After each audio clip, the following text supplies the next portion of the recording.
नमस्कार। आज की खबर में हम आपको बताना चाह रहे हैं कि देश भर से एक बहुत बड़ा ओपिनियन पोल आया है। ओपिनियन पोल के मुताबिक माना जाए तो देश भर में इस पार्टी है सबसे आगे और इस पार्टी को मिल सकता है पूर्ण बहुमत। आप लोगों ने हाल ही में देखा होगा कि पूरे देश भर में एक इंडिया अलायंस बना था जिसके नेतृत्व बिहार के मुख्यमंत्री नीतीश कुमार जी कर रहे थे। लेकिन कैसे बिहार के मुख्यमंत्री नीतीश कुमार ने ही इंडिया अलायंस को झटका देते हुए अब इंडिया में शामिल हो गए थे। इसके बाद से ही बिहार की राजनीति पूरी तरह से बदल गई थी। बिहार के मुख्यमंत्री नीतीश कुमार का इंडिया अलायंस से अलग हो जाने के बाद देश भर से एक बहुत बड़ा ओपिनियन पोल आया है। ओपिनियन पोल में किस पार्टी को बहुमत मिल रहा है, कौन सी पार्टी विपक्ष में जा रही है, बताएंगे पूरी खबर। लेकिन इससे पहले आप भी हमारे चैनल पर नए हैं तो हमारे चैनल को लाइक शेयर सब्सक्राइब जरूर करें। धन्यवाद। प्रधानमंत्री नरेंद्र मोदी जी ने हाल ही में संसद भवन में एक नारा दिया था कि एनडीए अब की बार 400 पार होने वाला है। और प्रधानमंत्री नरेंद्र मोदी जी ने यह भी नारा दे दिया कि एनडीए के साथ साथ भारतीय जनता पार्टी भी अकेले अपने दम पर 370 सीटें जीत जाएगी। अब से ही पूरे के पूरे विपक्ष में खलबली मच गई है। प्रधानमंत्री नरेंद्र मोदी जी के 400 पार वाले नारे के साथ ही विपक्ष में खलबली मचने के कारण कई सारे ऐसे नेता हैं जो अपनी पार्टियों को छोड़कर भारतीय जनता पार्टी में शामिल हो रहे हैं। और माना जा रहा था कि बिहार के मुख्यमंत्री नीतीश कुमार जी को भी इस लहर का अंदाजा हो गया था और इसीलिए उन्होंने भी एनडीए में वापसी कर ली। उनके एनडीए में वापसी करने के साथ ही एनडीए की राजनीति बिहार में और भी मजबूत हो गई थी। बिहार के मुख्यमंत्री नीतीश कुमार जी के अलग हो जाने के बाद एक बहुत बड़ा सर्वे आया है। सर्वे के मुताबिक माना जाए तो यह सर्वे पूरे भारत से आया है, जिसमें राजस्थान, मध्य प्रदेश, छत्तीसगढ़, उत्तर प्रदेश जैसे राज्य शामिल है। वहीं उत्तर प्रदेश की बात की जाए तो उत्तर प्रदेश सबसे बड़ा राज्य माना जाता है और तो और उत्तर प्रदेश के अंदर सबसे ज्यादा लोकसभा की सीटें भी मौजूद हैं। ऐसे में प्रत्येक पार्टी चाहती है कि उत्तर प्रदेश में अधिक से अधिक सीटें जीती जाए और भारतीय जनता पार्टी भी पिछली बार के मुकाबले इस बार ज्यादा सीटें जीतना चाहती है। इसी के चलते एक सर्वे आया है, जिस सर्वे के मुताबिक माना जाए तो उत्तर प्रदेश में भी बहुत कुछ बदलने जा रहा है। सर्वे के मुताबिक माना जाए तो उत्तर प्रदेश में तो मोदी लहर इस प्रकार से चल रही है कि यहाँ के विपक्षी नेता भी एनडीए के साथ में आना चाहते हैं या फिर प्रधानमंत्री मोदी जी के साथ में बीजेपी में शामिल हो जाना चाहते हैं।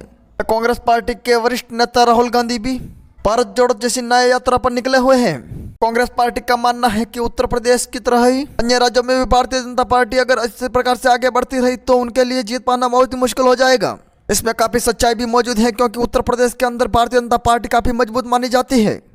उत्तर प्रदेश के मुख्यमंत्री योगी आदित्यनाथ जी ने यहाँ तक भी कह दिया कि उत्तर प्रदेश में भारतीय जनता पार्टी 80 की 80 सीटें जीतने जा रही है, क्योंकि उत्तर प्रदेश ही वो राज्य माना जाता है जहां पर पूर्ण बहुमत के लिए केंद्र में उससे जितनी ज्यादा सीटें जीती जाए जितनी फायदा होता करता है। उत्तर प्रदेश के अंदर भारतीय जनता पार्टी मोदी और योगी जी के नेतृत्व में 80 की 80 सीटों पर कमल खिलाना चाहती है। वही भारतीय जनता पार्टी भी जानती है कि उत्तर प्रदेश के अंदर अगर पूर्ण बहुमत से सीटें जीती जाए तो केंद्र में उसको सरकार बनाने से कोई नहीं रोक पाएगा। वहीं इंडिया अलायंस भी अपनी मजबूती दिखाने के लिए भारत जोड़ो न्याय यात्रा पर निकला हुआ है।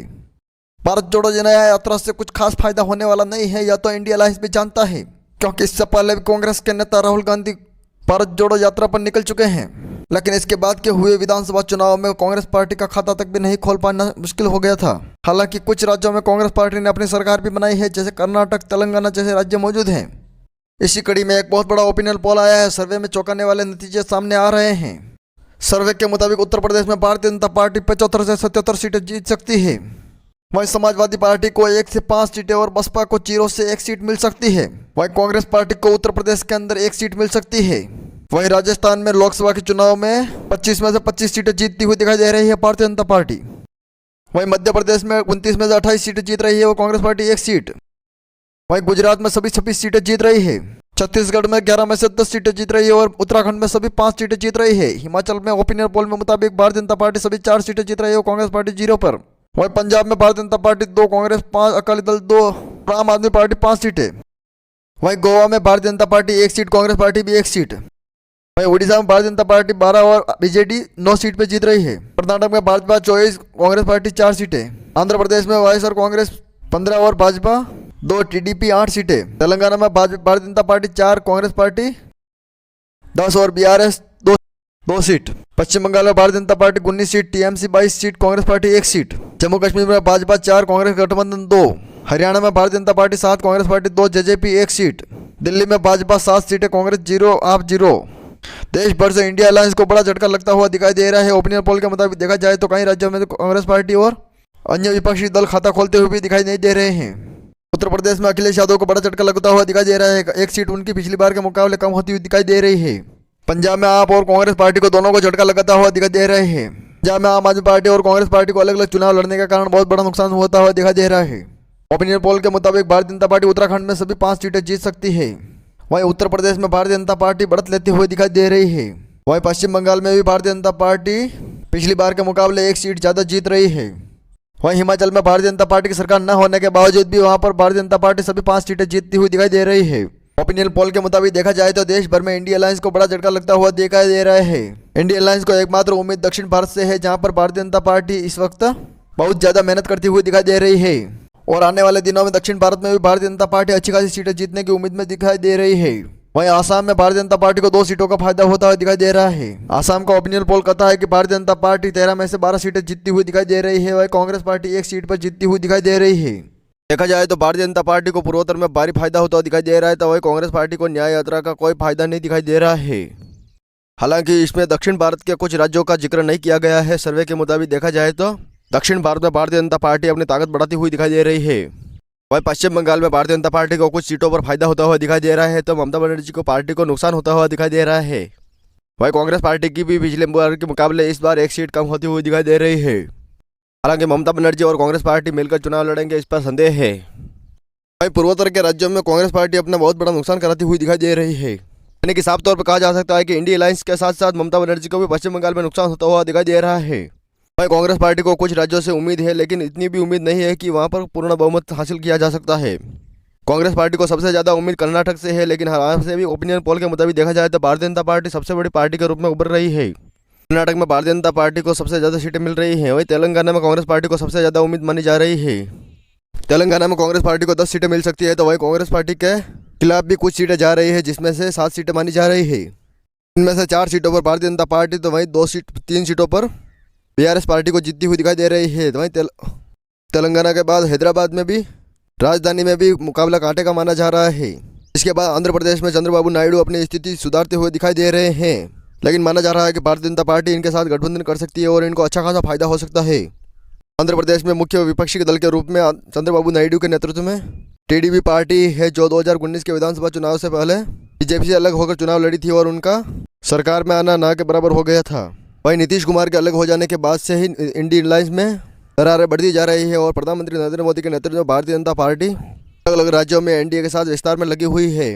वहीं प्रधानमंत्री नरेंद्र मोदी जी का इस वक्त सबसे ज़्यादा फोकस दक्षिण भारत में माना जा रहा है, जहां पर बहुत सारी सीटें आती है। दक्षिण भारत में भारतीय जनता पार्टी एनडीए के नेतृत्व में तेलंगाना, केरल, तमिलनाडु तथा अन्य राज्यों में थोड़ा ठीक कर लेती है, तो एनडीए को 400 पार जाने से कोई नहीं रोक सकता है। वहीं इतिहास में पहली बार एनडीए इतनी मजबूती के रूप में उभर के सामने आएगा। वहीं भ्रष्टाचार के आरोप में हेमंत सोरेन, जो कि झारखंड के मुख्यमंत्री रहे हैं, वो जेल में चले गए हैं, तो ऐसे में झारखंड में भी एनडीए को अच्छा खासा फायदा होता हुआ दिखाई दे रहा है। सर्वे के मुताबिक माना जाए तो झारखंड में भारतीय जनता पार्टी 11 सीट जीत सकती है। वहीं दिल्ली में यह स्पष्ट हो गया है कि अरविंद केजरीवाल की पार्टी आम आदमी पार्टी दिल्ली में अकेले चुनाव लड़ने वाली है, तो ऐसे में आम आदमी पार्टी को भी ज़्यादा कुछ फायदा होने वाला है नहीं। हालांकि दिल्ली के मुख्यमंत्री अरविंद केजरीवाल खुद भ्रष्टाचार के आरोप में गिरे हुए हैं और उनको समन जारी हो रहे हैं और ईडी के सामने पेश भी नहीं हो पा रहे हैं। इस प्रकार से उनके लिए 2 तरफा संघर्ष हो रहा है। वहीं पंजाब में भी आम आदमी पार्टी और कांग्रेस पार्टी अलग अलग चुनाव लड़ रहे हैं और उसी का फायदा भारतीय जनता पार्टी को मिल रहा है।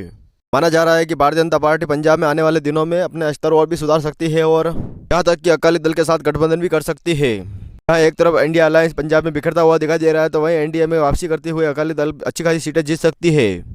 वहीं इंडिया अलायंस पंजाब में दिन ब दिन कमजोर होता हुआ दिखाई दे रहा है।